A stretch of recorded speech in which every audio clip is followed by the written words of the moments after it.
in June 2017, Ripple's CTO gave us proof of what they were doing with XRP. This is actually very important, so please pay attention. Let's go back to June 2017. Almost 8 years have passed since they finally talked about the Internet of Value. When this story came out, they were already talking about it, but this made it clear what Ripple was building with XRP. XRP, for those that don't know, the Internet of Value changes how value is moved or traded, making it as fast as moving information. In this, they talk about the $180 trillion 0 cents worth of cross-border payments, which are now worth more than $200 trillion 0 cents, and how slow, expensive, and sometimes even unstable they are with the Internet of Value. Anything that changes value will have to be on the chain and done through blockchain. Thanks to blockchain, all of this will be possible. At the time, XRP was the most important thing to keep an eye on because people said it would be the bridge currency in the world of the Internet of Value. Things are still a lot like this, but there are steady coins. People are talking about safe coins, and the value of tokenized items is going up. But the main reason XRP is used hasn't changed. It can still be used as a bridge currency.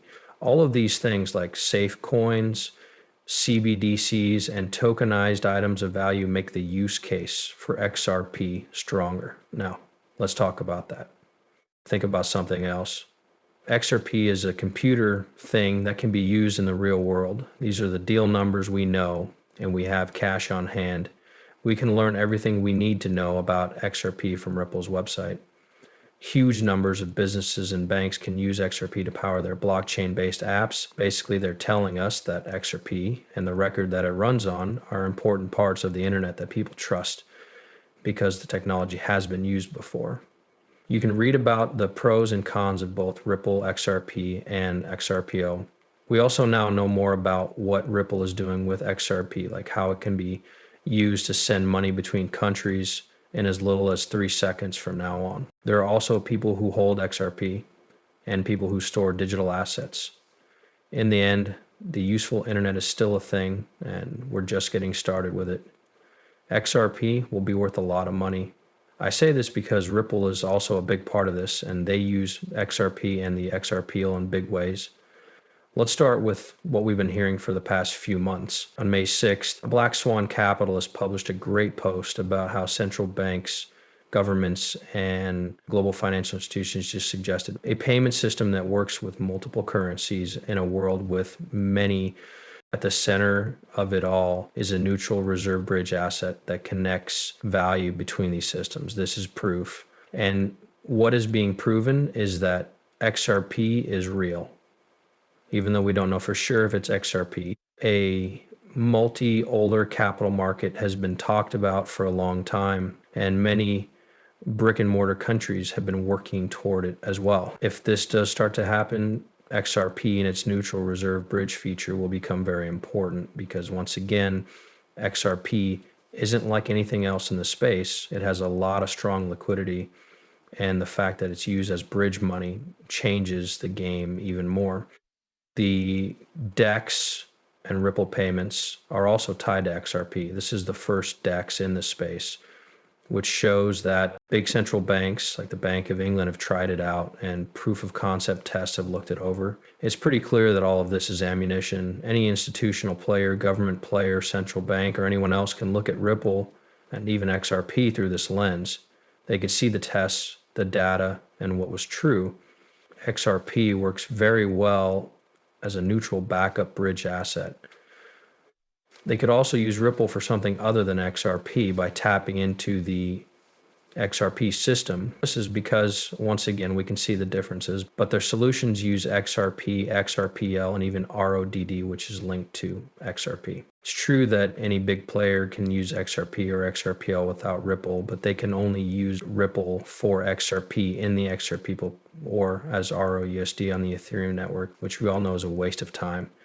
That's why it's so important to stick to the facts. Most of the time, these big institutions that use Ripple will use XRP and the XRPL to use Ripple payments or any other Ripple tool. But when I imagine this multipolar world coming true, I mostly think about stablecoin. There will be a lot of stablecoins on the XRP ledger this year. I'm also here because of Smoke Dog Omar's post. We're both working toward the same goal, the Internet of Value.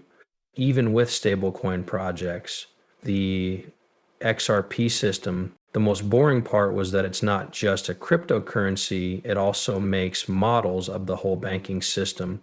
This has been written down, and we have it here in this paper. Let's take a closer look. The XRP ledger looks like it will be the core of the Internet of Value because it will let all kinds of assets work together to make transactions smooth and automate or straight through process payments. As one source put it, Ripple is more than just a coin to me. That part was really boring. It makes models of the whole banking system. What's important about this now is that we did hear some things at XRP Vegas. So let's go back and listen to Brad Garlinghouse again. Brad Garlinghouse puts on a great show at the XRP Ledger in Las Vegas, but the change isn't as big as we think it is. Take a look at what they do. Well, there is no winner in this game. If there's one thing I learned in 24 years in Silicon Valley, it's that tech isn't a zero-sum game. The pie is going to get bigger. Yesterday, David Schwartz talked about rewiring the whole finance system and what that might look like in 10 or 20 years. We don't realize how big and important that change is along the way. We'll get there by working together, not against each other. I'm sorry, I'll be quiet. On the other hand, I thought it was interesting how many ways you're working across the globe. You might be able to talk a little about what has already happened, but these days we talk more about what will happen than what has already happened. In other words, Ripple is changing the banking industry and the way money is handled in general. What did David Schwartz, the CTO of Ripple, say? Vincent Scott over